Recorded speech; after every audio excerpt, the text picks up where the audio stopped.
All our lives we have been told that economics is boring. It is not worth the time it takes to understand it.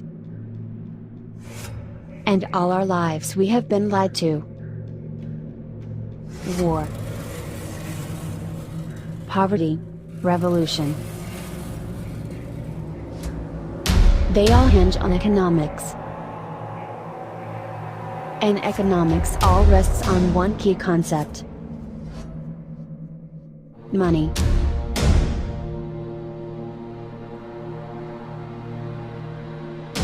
Money and the banking industry are the economic water in which we live our lives.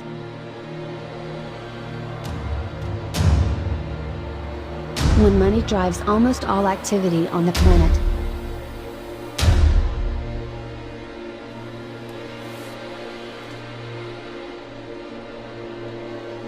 it is essential that we understand it.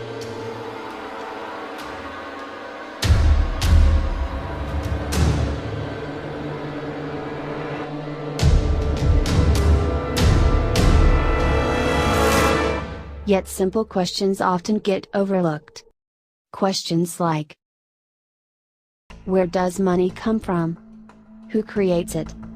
Who decides how it gets used? And what does this mean for the millions of ordinary people who suffer when the monetary and financial system breaks down? Money and the banking industry forms the cornerstone of the modern economic system. And the economic health of any nation as well as that of the global economy has become so interconnected. Banks, financial institutions, central banks, and the global system in general are a riddle wrapped up in an enigma.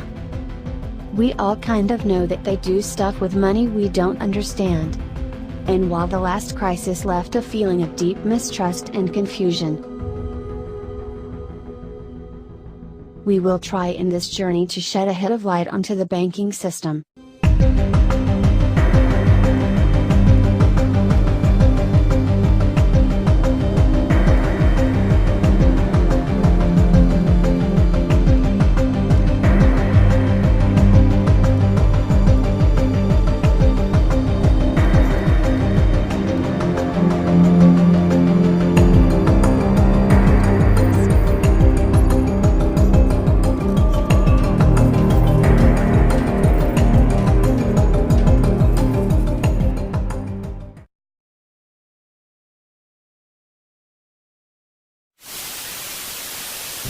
A wild day on Wall Street. The Dow has its biggest single-day point drop in history, wiping out all the gains for this year.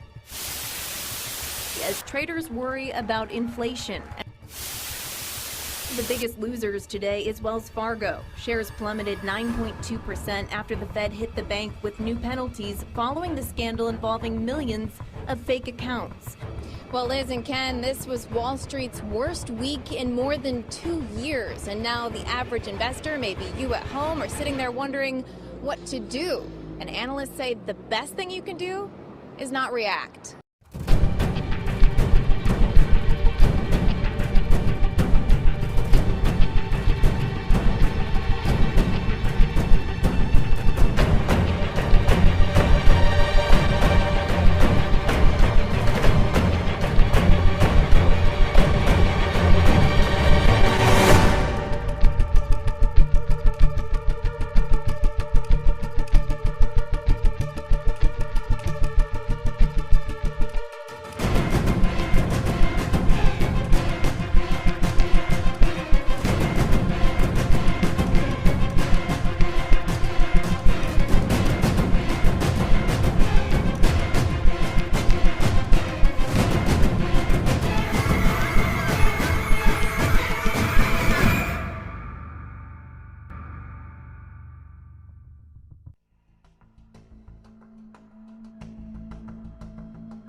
Imagine a world where huge amounts of money are created out of nothing for private profit and destroyed again once profit is taken, so that new money can be created again and again and again for private profit. Imagine a world where governments can borrow huge amounts of money created by private corporations and charge the debt to taxpayers, then use the money to do whatever they like, including buy arms, make wars and laws and payments to benefit themselves, their supporters and friends. Imagine a world where the entire money supply is created as debt, and rented out at interest. Debt rented out at interest? Can such a devious a form of robbery even exist? It can. And it does. For this is the world we live in today. A world where 8 individuals own more than the poorer half of the world's population. Where government and finance deepen each other's pockets. Where the desires of most people for a better world are frustrated at almost every turn. Today's money consists of debt. Debt created by banks in such a way that productive working people end up with debt while assets go to the rich and powerful. And by ignoring the way money works, we have allowed the world to take a downward spiral. Not many people understand the process, so instead of reform, voters reach out to vicious, unstable dictators to rescue them. The basics of the system are not exactly a secret. Many central bank websites have an account of how money is created as two-way debt. But the subject and its process are so little discussed, they could be the tightest kept secrets on earth. Are banking cartels which have gone into partnership with the respective governments in the countries where they operate. And they've been given monopolistic power over the creation of the nation's money supply. That's what the politicians handed to them as a gift, you might say, for the partnership. Now, in return, what did the bankers do for the politicians? They promised to create money out of nothing, now that they've got this legal power to do it anytime the government needs it. For many years now, the subject has stayed under the radar. I found it revealing that in the same year the Federal Reserve was founded, 1913, the Internal Revenue Service was also established.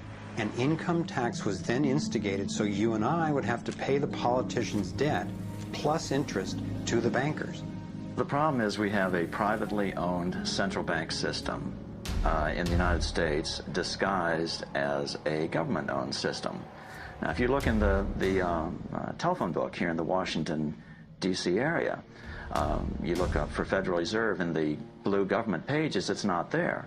It's in the white pages right next to Federal Express. It's a privately owned central bank. What is the proper relationship, what should be the proper relationship between a chairman of the Fed and a president of the United States?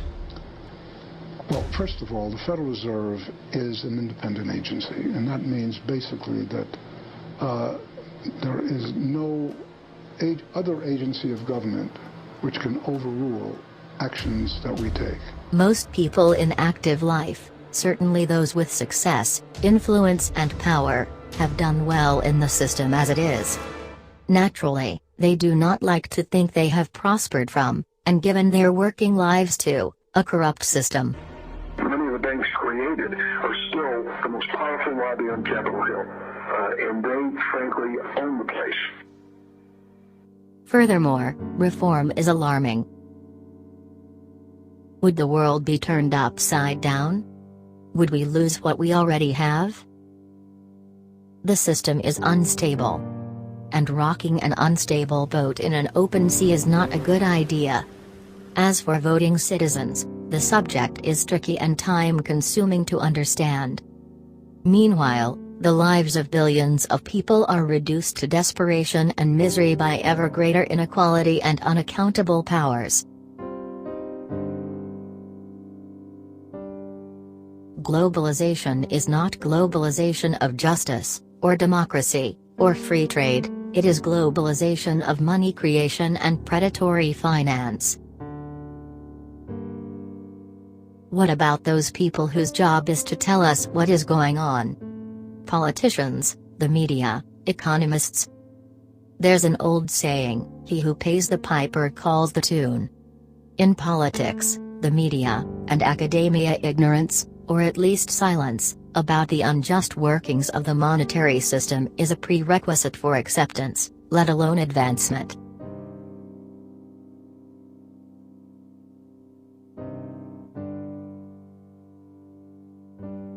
The foundations of today's method of creating money were laid in England over 300 years ago by rich males, members of parliament and others. Shortly after they seized power from the monarchy, the new method solved an age-old problem which had frustrated ruling classes for centuries. How to profit more than once, and more than just a little, from the money supply. The method emerged from banking, which was already centuries old. The advantage for the rich and powerful of banks creating the money supply was that huge amounts of money could be created out of nothing, as loans. Governments wanted money to go to war. Rich people wanted money to make more money. Borrowing large sums that already exist is time-consuming and perhaps impossible. It may be necessary to offer high rates of interest, and to ask many different people, who may have many different reasons to refuse. But banks create money out of nothing, so borrowing is quick and easy and generally cheaper. All that's required is evidence that the bank will make a profit. English innovations set the stage for banks to become creators of money across the globe. Parliament passed a few simple laws, like the Bank of England Act in 1694 and the Promissory Notes Act in 1704. Authorizing bank debt to circulate as money. After that, banks were free to create and destroy money as debt from themselves, rented out at interest. A few years later, in the year 1720, the massive overcreations of credit, debt bubbles were causing economic chaos in England and France. And it became obvious that the system had to be restrained, or it would ruin those it was designed to benefit. Many restraints, put in place then and subsequently, were removed about 30 years ago, in the great deregulation of the late 20th century. The situation worsened further as electronic communication networks enabled huge amounts of credit to be created and destroyed at high speed, and bankers to devise new ways of evading regulators.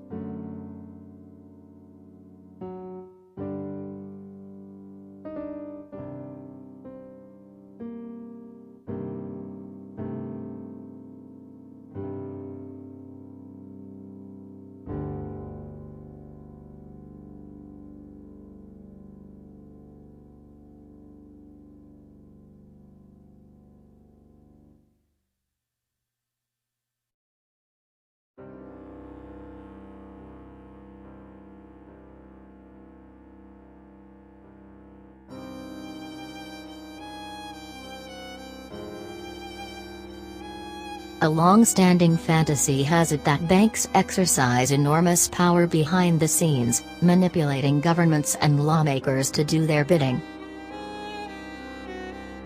No doubt banks will try to do those things when they feel they have to. But mostly, they don't need to. When banks create the money supply, governments can borrow quickly and easily, no questions asked. Or rather, just one question. Will you be able to repay us, with interest? Of course, answers the government, our taxpayers will pay. And, as if we need reminding, governments make the laws. Laws that allow banks to create money. Also allow many other devices which profit those who chase money and power, as will shortly be revealed. The result is impoverishment and dependence for many. Hugely increased power for governments, and vast riches for a few. Our ruling classes today, politicians and plutocrats, are comfortably in each other's pockets. Adam Smith, father of economics, declared, "All for ourselves, and nothing for other people," seems, in every age of the world, to have been the vile maxim of the masters of mankind. It would be more accurate, perhaps, to observe that while some ruling classes are openly and unrepentantly kleptocratic, backing up their regimes with oppression and murder, Some try to act with decency, convincing themselves that their rule is best for the sake of all. In most countries, the ruling class lies somewhere between those extremes. Democracy, meanwhile, is mostly an illusion. The illusion of giving voters the impression that they are in charge. But in reality, voters choose between powerful factions, none of which likes to recognize the way money is created. For it is the fountainhead of power.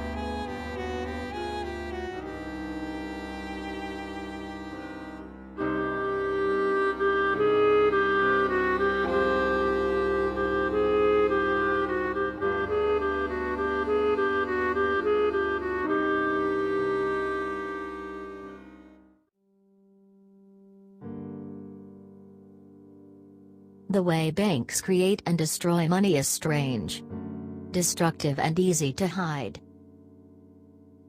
My concern about the legislation is that if the GAO is auditing not only the operational aspects of our programs and the details of the programs, but is making judgments about our policy decisions, that would effectively be a takeover of monetary policy by the Congress, a repudiation of the independence of the Federal Reserve, which would be highly destructive to the stability of the financial system, the dollar, and our national economic situation. So let me ask you, where does money come from? Where does the money come from? Where does any money? The government prints it. It's printed off. Where does money come from? How is new money created? By labor. People work and produce wealth, and the money is supposed to match that wealth. Where does money come from? Well, I have a pretty different outlook on money. It actually comes from like trees, right? Laws which allow banks to create money are laws that support the buying and selling of debt. And without such laws, debt from a bank could not pass from one person to another to make payment. It could not become money. Debt would be a private arrangement between borrower and lender, and the state would only help to recover a debt on behalf of the original lender. In the case of banking, that lender would be a customer who makes a deposit.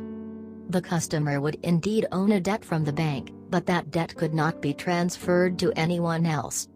It could not become money. When debt can be bought and sold, on the other hand, whoever currently owns the debt may summon the force and power of the state to help recover it. Fair enough, you might say. Or maybe not. 'Cause this simple outcome is not the main problem. The main problem is that once debt can be bought and sold, value can be created where it didn't exist before. All our money consists of promises to pay, from commercial banks and central banks. A bank's promises to pay are made valuable by laws. But a bank's promises to pay are bogus. Banks never pay their customers anything of value, other than more promises to pay. Their promises to pay circulate as money and are destroyed again without anything else being paid out. Meanwhile, banks charge interest on their promises to pay.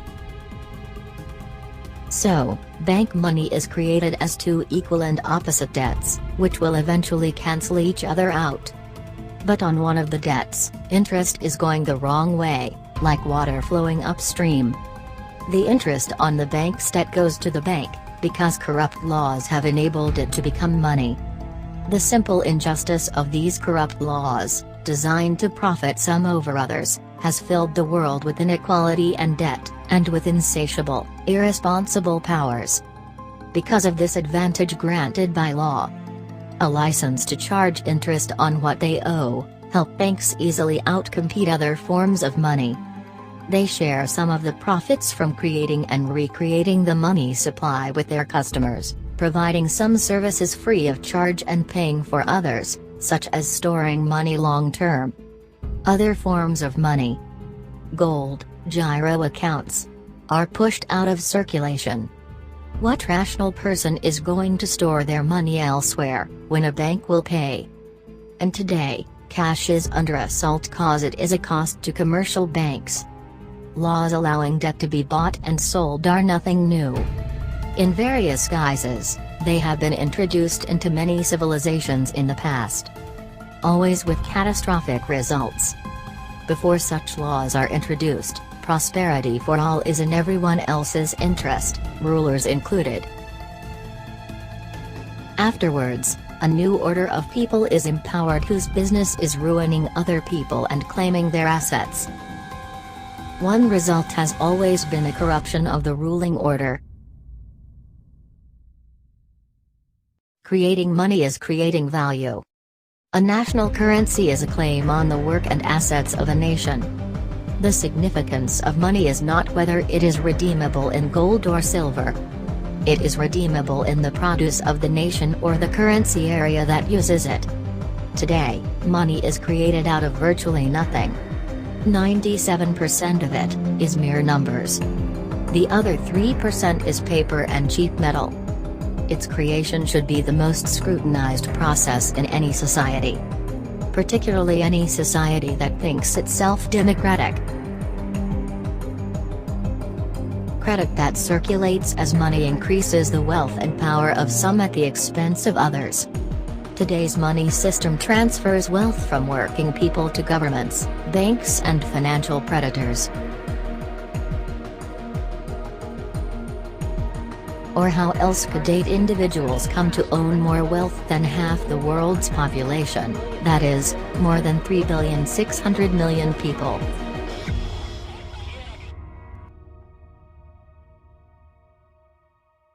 The Argentine peso falling yet again after the country's central bank raised interest rates from 45% to 60%. They are Latin America's 3rd largest economy. They are teetering on the edge of default as they struggle to repay debts from heavy government borrowing. The Argentine government has reportedly asked the IMF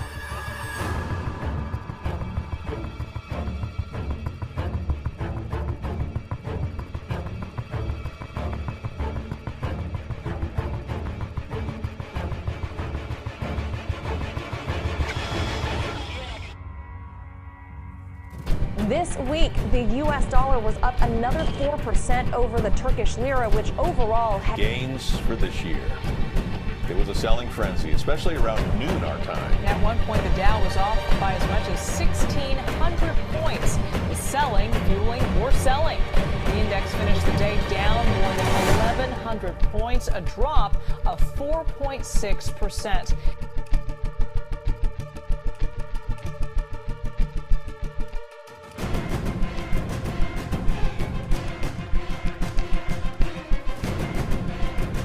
The other major indices were all down significantly as well. The NASDAQ and S&P both fell by about 4%. Well, continued a slide that started late last week with, of all things, good economic news. KPIX 5 Susie Stein.